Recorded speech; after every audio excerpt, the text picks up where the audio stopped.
era waayitawo emyezi esatu nenfuna okwolesebwa okulala.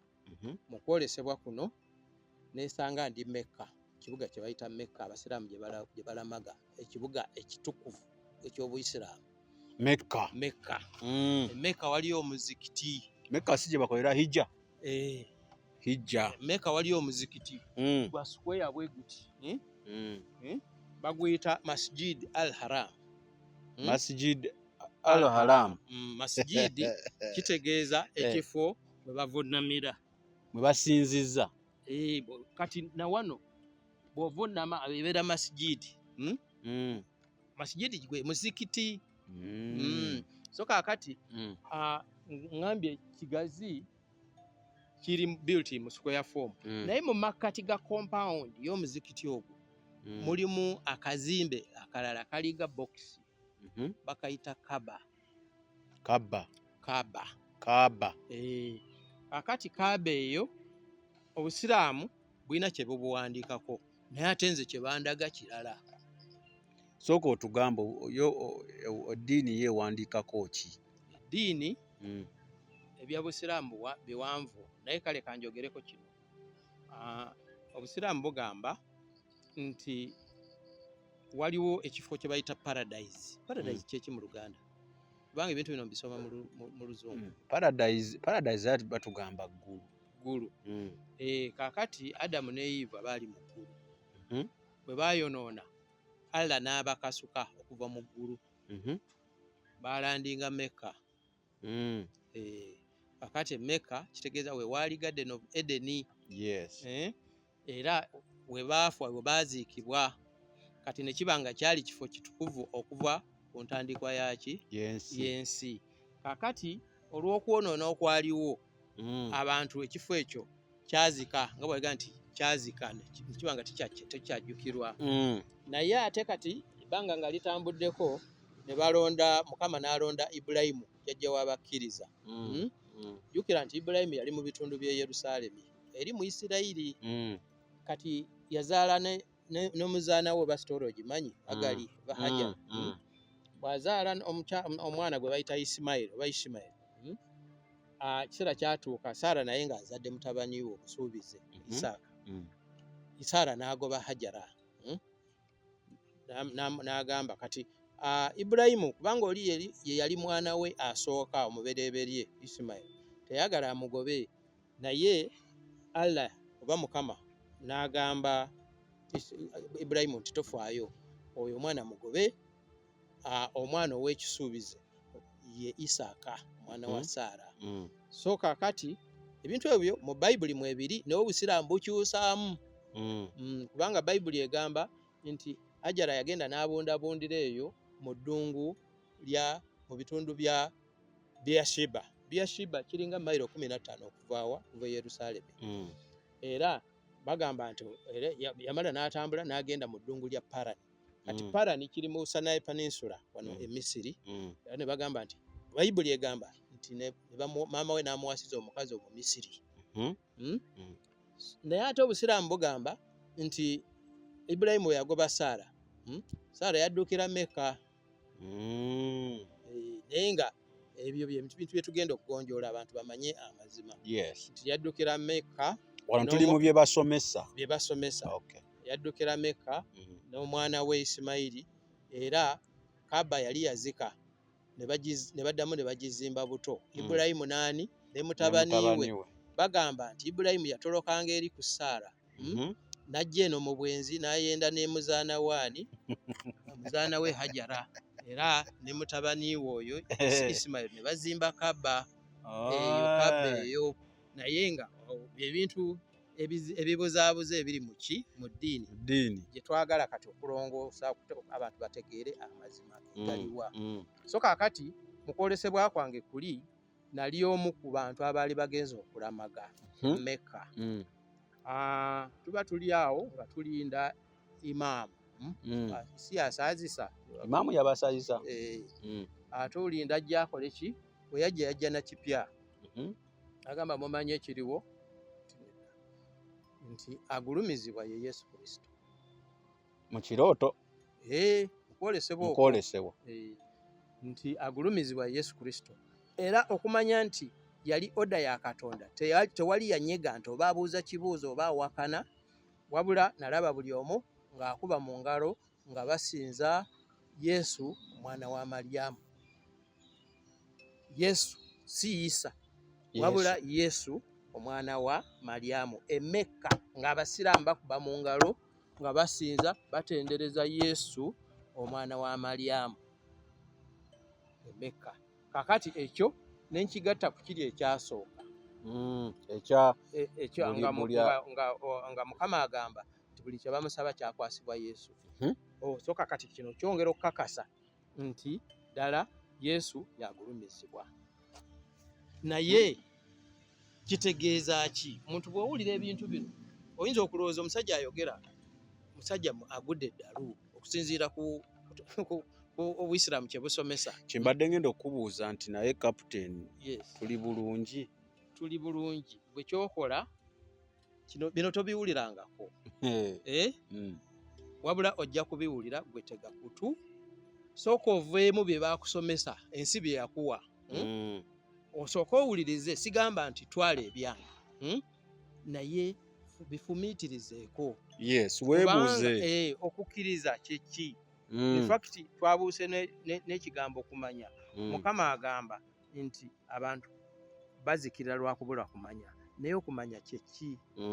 Okumanya kwe kubanga ekintu wakirabako, wakiwulira oba wakiyitamu.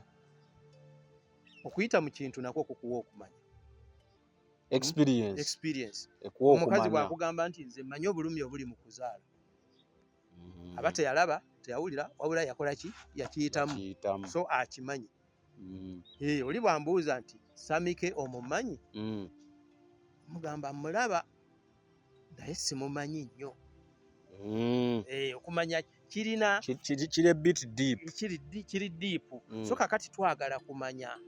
Abantu bangi bakkiriza ebintu naye tebamanyi bintu bye bakkiriza.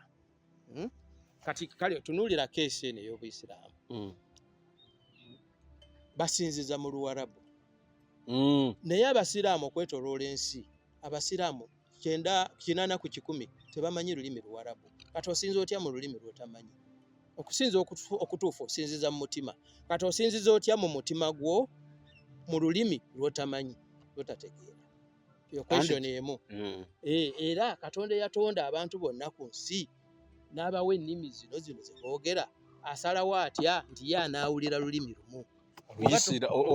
Oluwarabu. Ekyo kibuuzo. So kakati omuntu nga tonaba kugamba ekintu kino nti kintu kyange, eddiini yange, okimanyi. So okimanyi, okitegeera. Kati nzize kubuulira kyajja kitya okubeera nti Luwarabu? Kati kye tuliko wano. Yes. In fact tetunnatandika kusomesa naye tulaga eddiini zino zisomesa ki? Ebyetaaga okutunulamu. Okay. Kati Obuyisiraamu otulaze n'otugamba ekisookera ddala eky'eddiini, eky'olulimi. Lwaki olulimi tulimu olwo? Ansi egenda kuddibwamu. N'otulaga nti bo basomesa bati ejjinja eryo lye wagambyeko ery'Emmeka lijje litya and all that. Njagala mbagambe gulawo amatu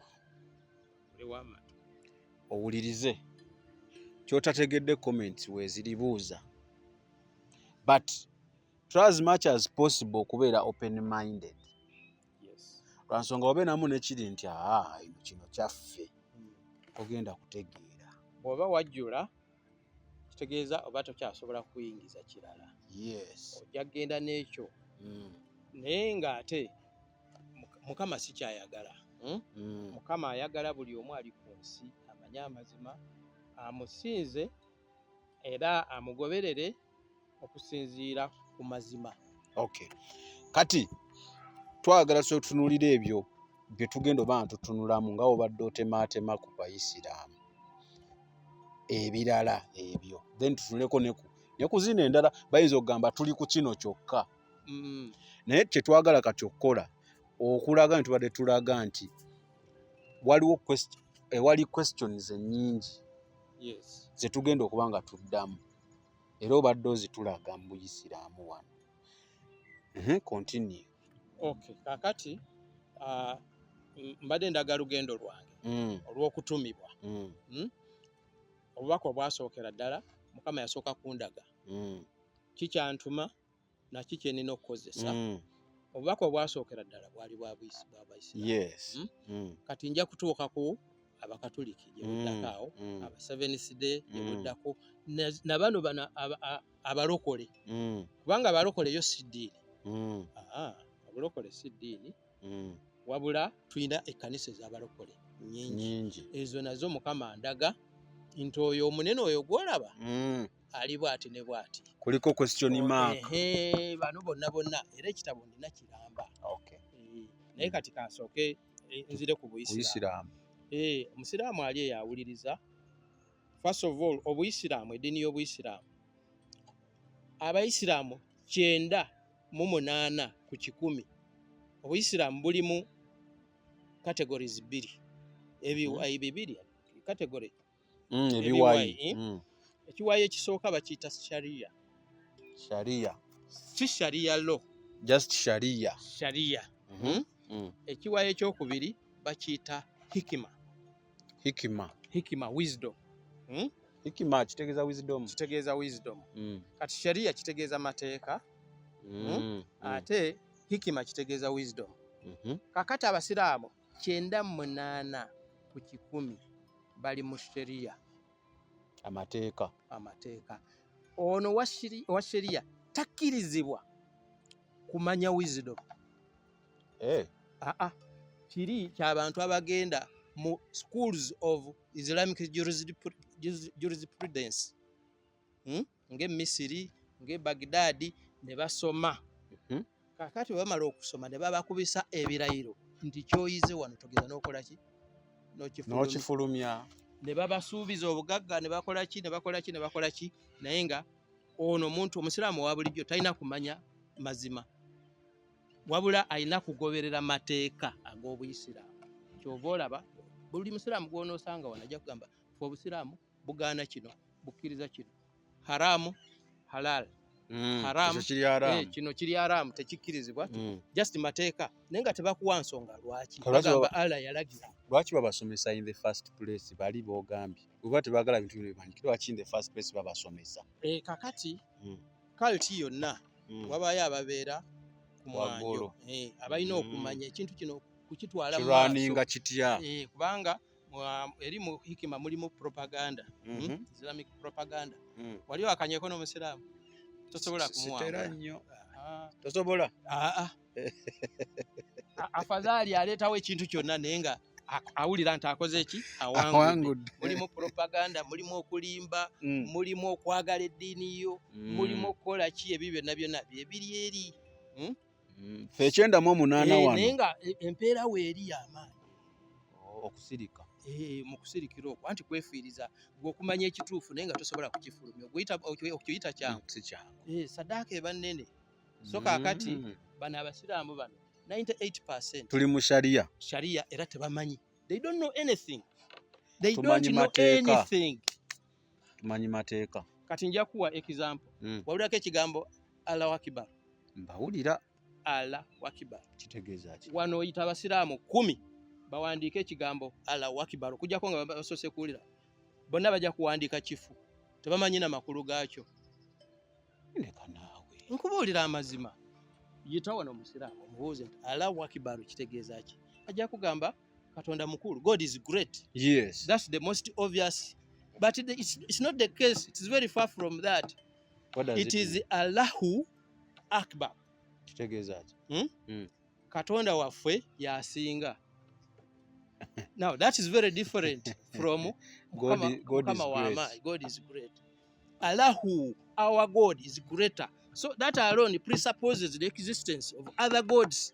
Nengo waabwe yakola ki? Yasinga. Kati you cannot say nti Islam is monotheism, nti bakkiriza mu Katonda omu. Gwokukkiriza nti waliyo bakatonda abalala. Allahu Akbar. Waffe yasinga. Waffe yasinga. Kitegeeza waliyo abalala. Waliyo abalala. kale asabike nebyo yogera obikakasa. Ndi musajja muyivu ssebo, ndi sikola kuno bino Katonda yabintu masibizanyiramu tonkubya miggo ate tebajja kukuba bw'obanga oli ku mazima. Nze ndi wano nze niwe bajjaawo bameka 10 nze nnyimirawo ne ngamba kale okujjako nga Mukama yasalawo nti kino kyenja okufa oba bwe nti bwe siyinza na kuvaawo.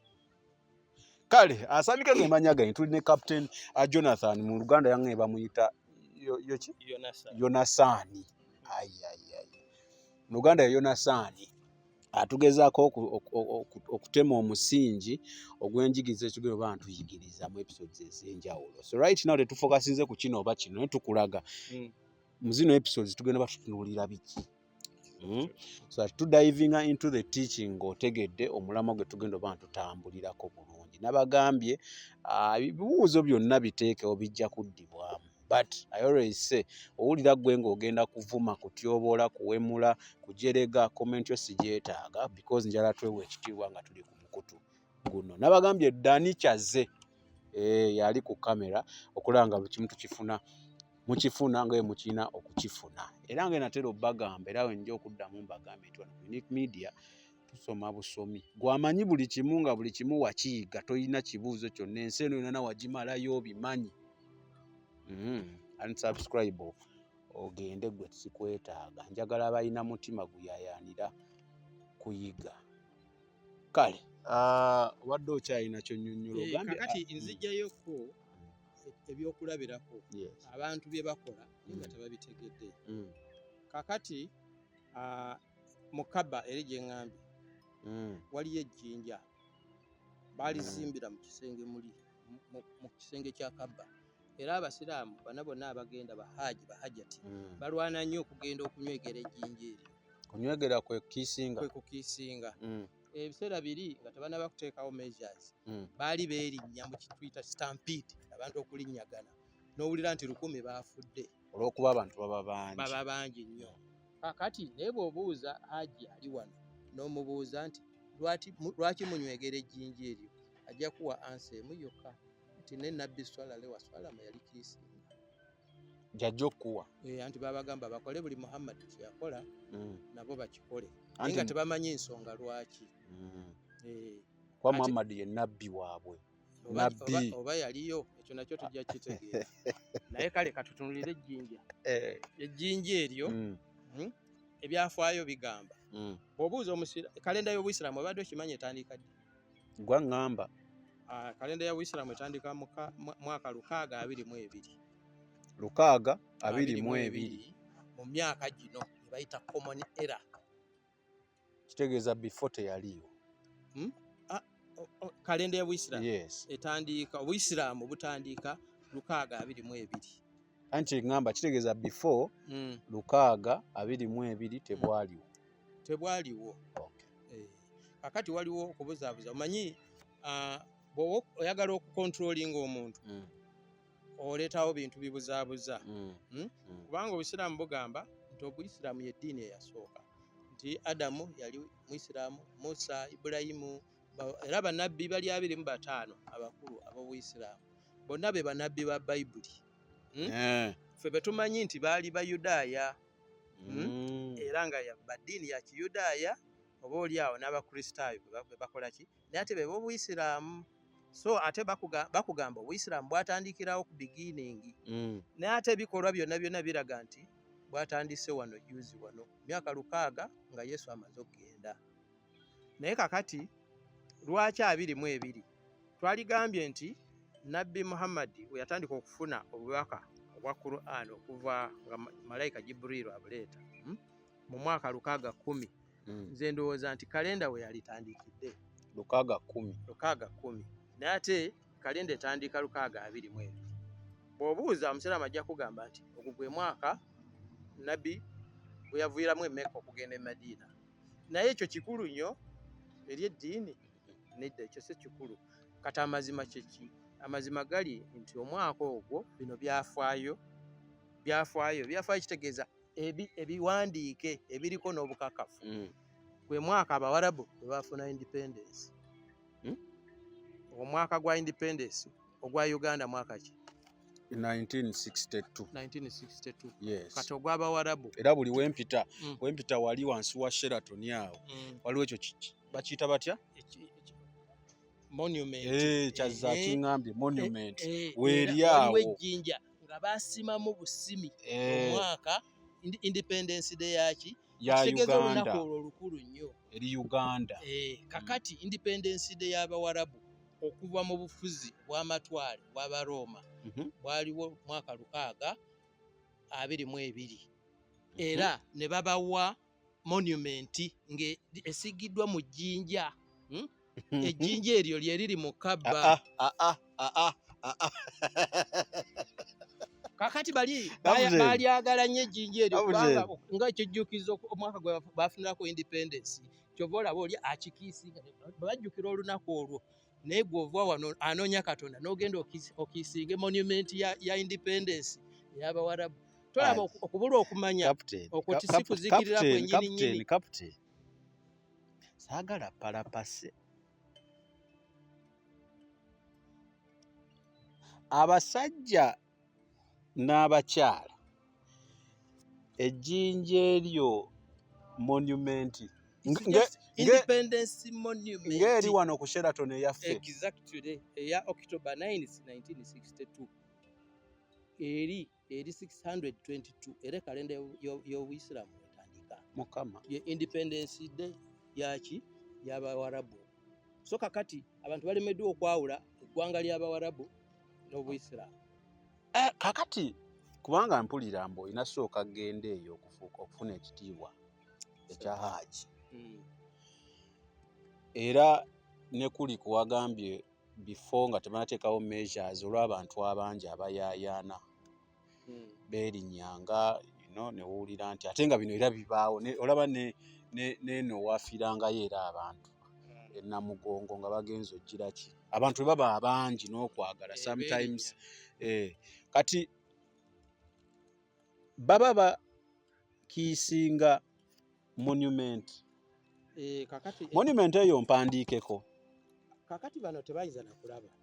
Lwaki? Ejjinja eryo baalizimbira mu kisenge. Emabega eri lirina history yaalyo baalibba nako. Aba Bahrain baalibba ne balitwala mwaka gwali 932 ne balitwala. Tujja tuukayo. Kati babba batya ekintu kya Katonda. Balibba ne balitwala. Bamu bagamba simanyi baalina ebintu ebikyamu baalikola ne lyatikamu. Kati bwe lyayatikamu baalikomyawo ne bazimbirako ekintu kya aluminium kiringa kisowaani bwe kiti. Tolituukako. Tolituukako. Luli walituukangako. But because of obubbi and all that bateekawo measures eziri kuuma. Bali bennyini Abawarabu abamanyi basobola okujja naga nti kino kintu kyaffe kubanga ffenna tuli Bawarabu katukitwala eri. Naye kakati bwe bajja wano ne bagamba abantu kati abantu bagenda ne balwana okukiisinga ekintu ekyo naye nga tebamanyi kiki kiri munda. Tewali wano ne bwaba mufuti tajja kubuulira kintu kibakiisinga. Amazzi abagenda bavaayo n'amazzi. Yes. Gebayita ag'omukisa. Era gaba ga mukisa olina jana. Tekiri nayo tekiba. Ulira. Kapiteeni. Amazzi batujja nago ag'omukisa ne tuyiwa mu bizinensi. Wano tewaliwo mazzi g'omukisa. Gende wakakandi. Olina genda make off n'amazzi g'omukisa. Anti kiri kifo kitukuvu. Kiri kifo kitukuvu. Lwakuba kitadde kibakuyigiriza mu mutwe gwo. Naye ate kubanga Mecca ddungu teriyo nsulo neegi. Amazzi baga purifyinga kuva wano ku kibuga ky'e Jeddah mu Red Sea. Nga bwe ba purifyinga gano aga Lake Victoria wane Katosi ne Gaba. Ne baga pumpinga. Era kampuni y'aba Spanish emu endala y'e Canada zi purifyinga amazzi ne desalinate bajjamu omunnyo ne bagalongoosa ne baga pumpinga. Amazzi aga supplyinga ekibuga kya Mecca kyonna ge gagendako ne wansi mu buzikiti. Bano ne bagendayo ne baga parkinga ne bagaleeta mbu mazzi ga mukisa. Water from the Red Sea, like water from Lake Victoria. Naye bw'obanga okkiriza genda ogamba omuntu agende wakakande entamba agamba zitiga mukisa. Oba agende wa Brother Ron era naye nga bano bwe bakkiriza n'omusiraamu naye wakkiriza naye tulina okubabuulira amazima. That is just ordinary water. Eyo ensulo gye bagamba mbu yazamuzaamu liri ddungu. Omanye eddungu ensulo eyinza okubeera wakati mu ddungu era wabeerawo ka oasis somewhere but there is no oasis in me. Kakati biki ebyo? Waliyo obusozi Marwa and Safa. Okay, nga tetunabagenda mu kuyigiriza history eyo kyawaako bubonero tuli ku bubonero bye bakuliriza naye nga birina makulu ki era origin yabyo eriki. Nayogedde ku nabbi nenkulira ng'ogamba tujja kitunulamu sneak peek mu kino ekya nabbi. Lwaki ogaa tujja kitunulamu? Tokkiriza nti nabbi? Kubanga nze okwolesebwa kwange kuga nti agulumizibwa ye Yesu Kristo. Baali badde bagamba nti nabbi. Kati nga nina okunoonyereza lwaki ate agulumizibwa. Lwaki ndaba abasiraamu nga basinza Yesu Kristo oba gwe bagulumiza? Lwaki olaba abasiraamu basinza Yesu Kristo? Nze mu kwolesebwa kwange baŋŋamba mbikkulira okwo kuba kubikkulirwa nti oyo agulumizibwa ye Yesu Kristo. Ate nga abasiraamu bagulumiza ani? Muhammadi, nabbi Muhammadi. Kakati njagala kino olina okwesiba bbiri okukiwulira nti Muhammad origin ya Muhammad Yesu naye katono Muhammad nabbi swalale wa swalama ow'Obuyisiraamu ng'Obuyisiraamu bwe bwogera tabeerangayo. Ate bennyini be basinza toŋŋamba tabeerangayo waabwe atoŋŋamba tabeerangayo. Teri muntu w'abantu togamba nti waabwe nti nabbi Muhammad w'Abayisiraamu kituufu oba si kituufu sigamba nti waabwe. Tojja kwowuninga gwazaaliddwa emyaka 1500 1400 tojja gamba nti Muhammad muntu wo wamulabako. Kati nze njogera ku Yesu kubanga mulabye n'amaaso gaki aganga ag'omwoyo. Nina kwembeesinga okumanya naye teriyo musiraamu yali alabye ku Muhammad. Era omusiraamu yenna bw'ogenda n'ofukamira ekiro kya leero n'ogamba Katonda oba gy'oli njagala kulaba, olaba Yesu Kristo. Genda ku YouTube okolaba ex-Muslims obujulizi bujjudde bwe buti. Balaba ani? Bonna balaba Yesu. Lwaki tebalaba Muhammad? Lwaki teri n'omu yavaayo n'agamba nti nalaba Muhammad? Teyaliyo. Muhammad teyaliyo. Tabeerangayo ko. Ekyo nkubuulira. Naye nsobola okukubuulira abantu. Ani gwe tuyita Muhammad? Ekyo kifaananyi basiiga kisiige. Omanyi okusiiga ekifaananyi? Kakati edda nze n'emyaka mingi naye bwe twasomeranga mu primary walingayo akatabo nga kalimu omusajja Abudulu wakasomako. Abudulu ono yali musajja mugezigezi yayambalanga enkofiira naye ng'atrikinga abantu. Kiringa bwe waligambye nti genda mu ruumu bw'onoolaba omuntu atudde ku ntebe n'ayogera naawe ng'omanya oli mutuukirivu, bw'ataayogere naawe ng'omanya oli mwonoonyi. Kakati ne baddira essuuti eno ne bajambaza ekintu n'engatto naki. Kakati gwe bw'ova eno n'oyita n'okolaki ekintu ne kigaana okwo olwedde oligirite ng'odduka emisinde ogende weetereze naye ng'ekintu ekyo si muntu tekyogera si muntu. Kakati oyo ye Muhammad. Basiiga kifaananyi bateekamu karakita z'abantu nga 5 ne bazigattagatta ne bajjamu omuntu gwe bayita Muhammad. Naye kale tujja kwogerako ku mutwe. Omutwe gw'omuntu oyo gwe basiiga yali muntu era yaliyo era yali musajja munnabyabufuzi ye oyo eyakuŋŋanya Abawarabu amawanga g'Abawarabu okugenda okufuna obwetwaze buli mu mwaka 622 oyo yaliyo era yalina amannya ge Obusiraamu ge butoogerako. Manya ki? Baali bamuyita Ibn Abi Kabisa, Hanzala Ibn Abi Kabisa. kiri ne mu bitabo by'Abayisiraamu kirimu enkijja. Hadisi kyeki? Hadisi ye practice, kyekitabo omuva practice z'Obuyisiraamu zonna. Si Quran. Quran terina nakakwate na Buyisiraamu. Nkubuuli ebintu byonna ebiri mu Buyisiraamu tobisangayo mu Quran. Ebintu byonna byowulira mu Buyisiraamu tebiriyo mu Quran. Si swala 5, si Muhammad kugenda mu magulu 7, si kusiiba, si biki, byonna tebiriyo mu Quran. Nerinya Muhammad teririyo mu Quran. Nerinya Mecca ne bonoonya otya erinya Mecca teririmu mu Quran. Ni mu hadisi. Soko kwate Quran eno giteke bali eri. Lindako. Hadisi eri mu kiwanje sibimanyi. Hadisi eri mu ki? Hadisi eri mu Quran eri mu ki? Kakati hadisi, it's a set of writings. What can I say? Era babiyita sunna. Oba ebigambo bya Muhammad byayogera. Kakati gwe weewuunye Quran bagamba Muhammad yajogera. Ate ne bawulamu ne bagamba nti ebigambo bya Muhammad byayogeranga. Ne babyawula ku ki? Ku Quran. Ne bakugamba nti Quran yo yakabusi kuva eri Katonda. Nani yabyogera? Muhammad. Ate hadisi nabyo bigambo bya Muhammad. Naye nga amazima gali nti hadisi ezasooka hadisi eyasooka yafuluma mwaka 803, emyaka 200 nga Muhammad afudde. Hadisi esooka ye bwefuluma ng'efulumizibwa omusajja ogwo bayita Muhammad al-Bukhari. Era ebiwandiiko babiyita Sahihi Bukhari. Sahihi means nti authentic. Sahihi Bukhari. Hadisi, ebitabo bya hadisi biri 6. Naye ng'ekisookerwako ddala era ekisinga okwesigibwa kye kya Bukhari.